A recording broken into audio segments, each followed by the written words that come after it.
Hey everybody, this is Andy, and today we're going to be reading through chapters 23 and 24 in the book of Genesis. We're going to learn a lot of things in these two chapters today. For an example, instead of putting your hand on the Bible, if you're going to make an oath, you should be putting your hand on some dude's thigh. Something else you may not know is that God was the original eHarmony site, and racism is pretty cool. Let's check it out.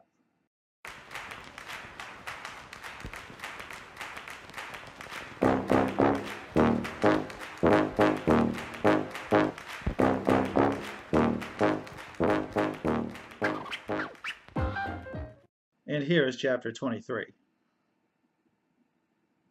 Sarah lived 127 years.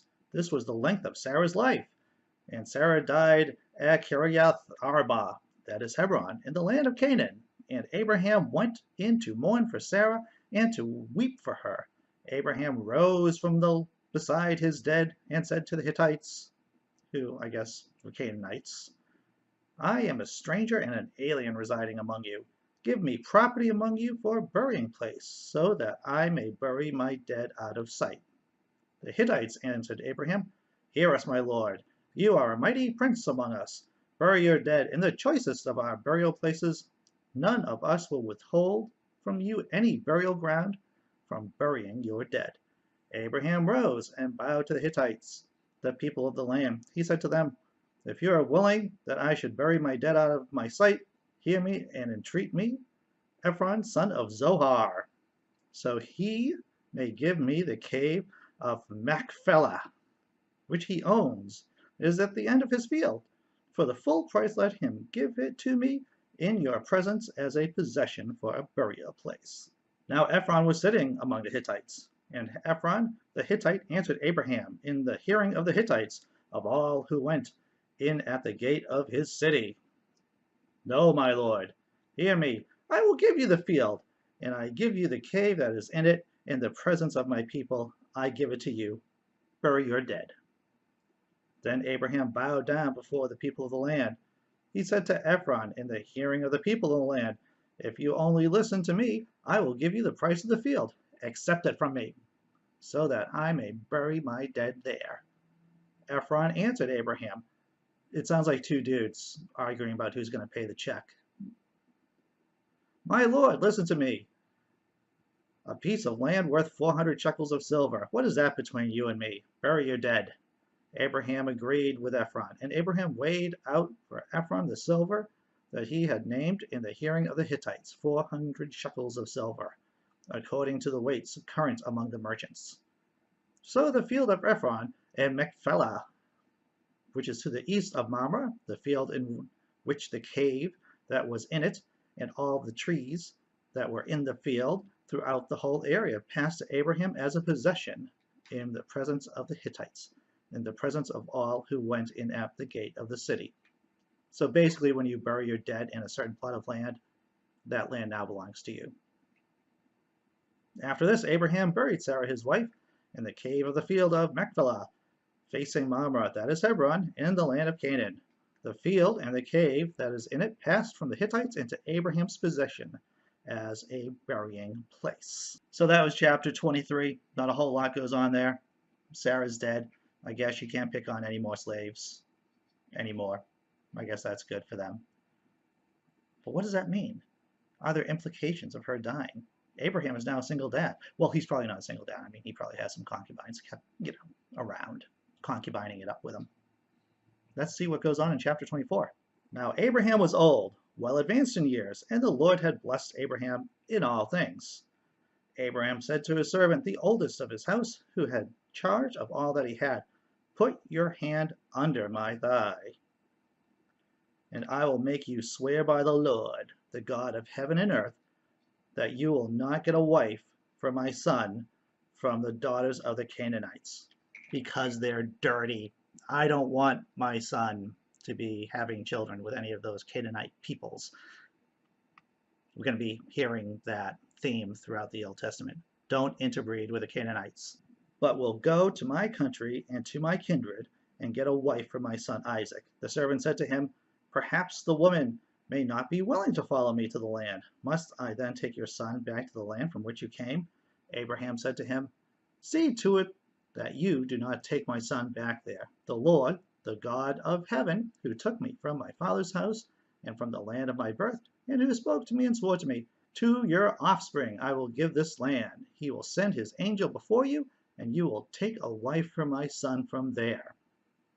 But if the woman is not willing to follow you, then you will be free from this oath of mine.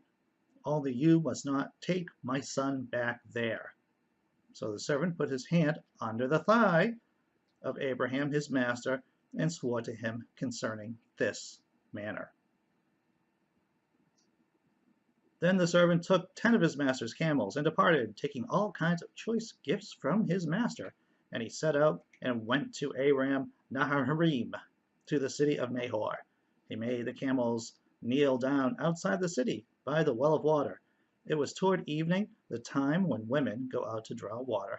And he said, O Lord, God of my master Abraham, please grant me success today and now, and show steadfast love to my master Abraham.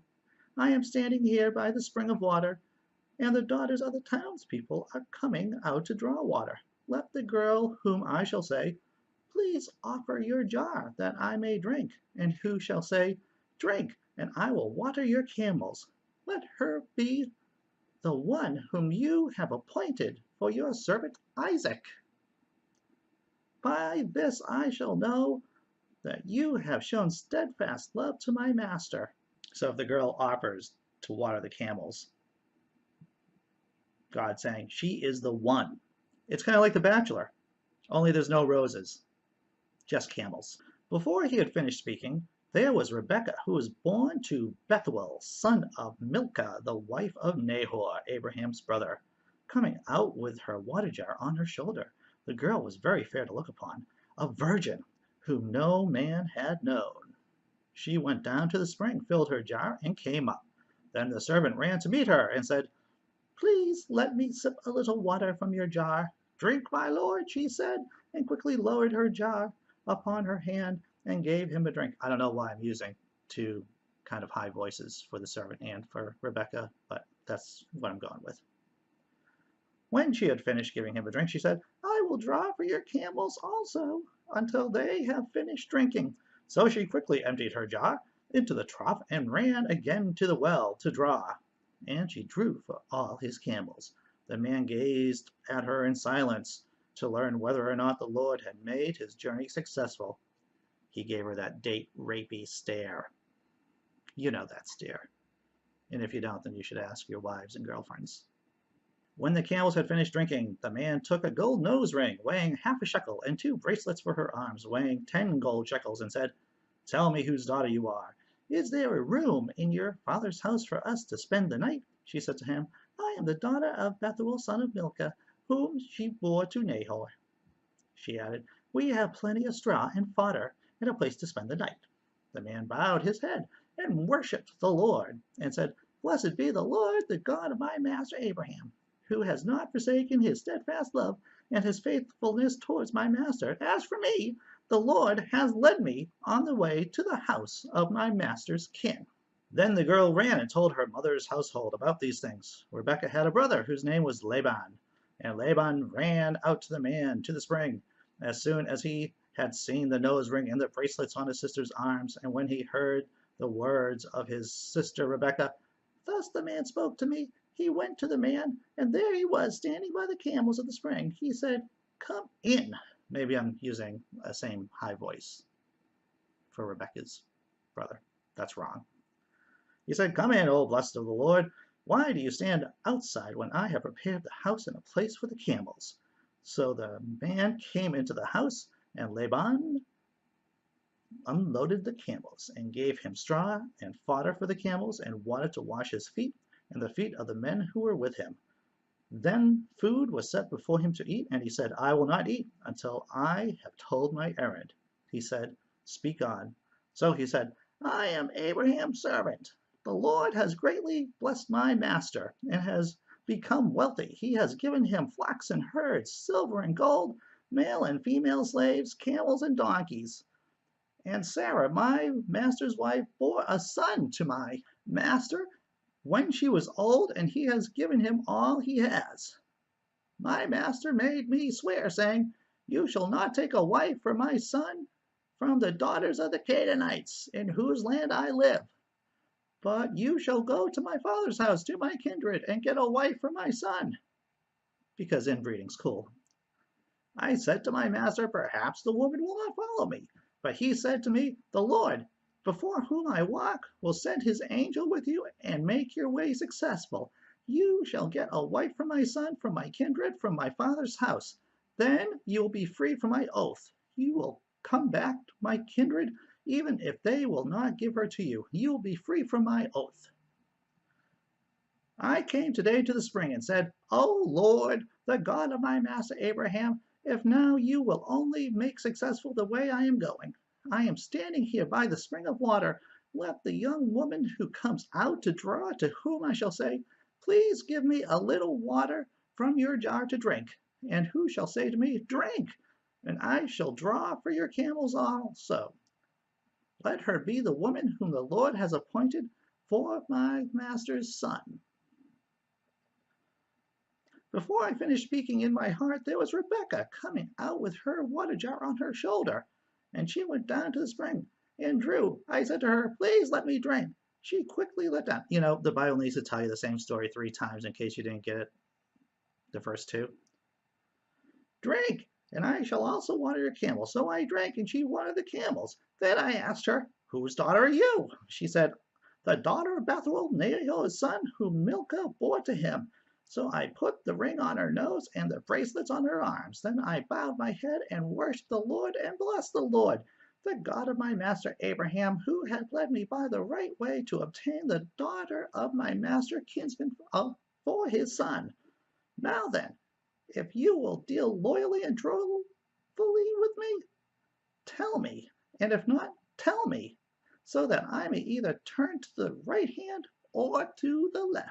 Then Laban and Bethuel answered, The thing comes from the Lord. We cannot speak to you anything bad or good. Look, Rebekah is before you. Take her and go, and let her be the wife of your master's son, as the Lord has spoken. When Abraham's servant heard their words, he bowed down to the ground before the Lord. And the servant brought out jewelry of silver and gold and garments and gave them to Rebekah. He also gave to her brother and her mother costly ornaments. Then he and the men who were with him ate and drank, and they spent the night there. When they rose in the morning, he said, Send me back to my master. Her brother and mother said, Let the girl remain with us for a while, at least 10 days. After that she may go. But he said to them, Do not delay me, since the Lord has made my journey successful. Let me go, so that I may go to my master. They said, We will call the girl and ask her. And they called Rebekah and said to her, Will you go with this man? She said, I will. So they sent away their sister Rebekah and her nurse, along with Abraham's servant and his men. And they blessed Rebekah and said to her, May you, our sister, become thousands of myriads. May your offspring gain possession and the gates of your foes. Then Rebekah and her maids rose up, mounted the camels, and followed the man. Thus the servant took Rebekah and went his way. Now Isaac had come from Beer Lahai Roi and settled in the Negeb. Isaac went out in the evening to walk in the field, and looking up he saw camels coming. And Rebekah looked up, and when she saw Isaac, she slipped quickly from the camel and said to her servant, Who is the man over there? Sorry, let me reframe that in her voice. Who is the man over there walking in the field to meet us? The servant said, It is my master. So she took her veil and covered herself. Modesty. And the servant told Isaac all the things that he had done. Then Isaac brought her into his mother Sarah's tent. That's kind of Oedipal. He took Rebekah, and she became his wife, and he loved her. So Isaac was comforted after his mother's death. So in this particular case, the time to get Isaac a wife is when his mom died. That's not weird. Next time you have jury duty, you should tell the judge that. You got to put your hand right underneath there to make it legit, because that's your religious freedom. So that was chapters 23 and 24. Tomorrow this should come to no surprise. We're doing 25 and 26. I hope you enjoyed everything. If you haven't subscribed, please do. Upvoting would be helpful. Thanks for watching. See you tomorrow.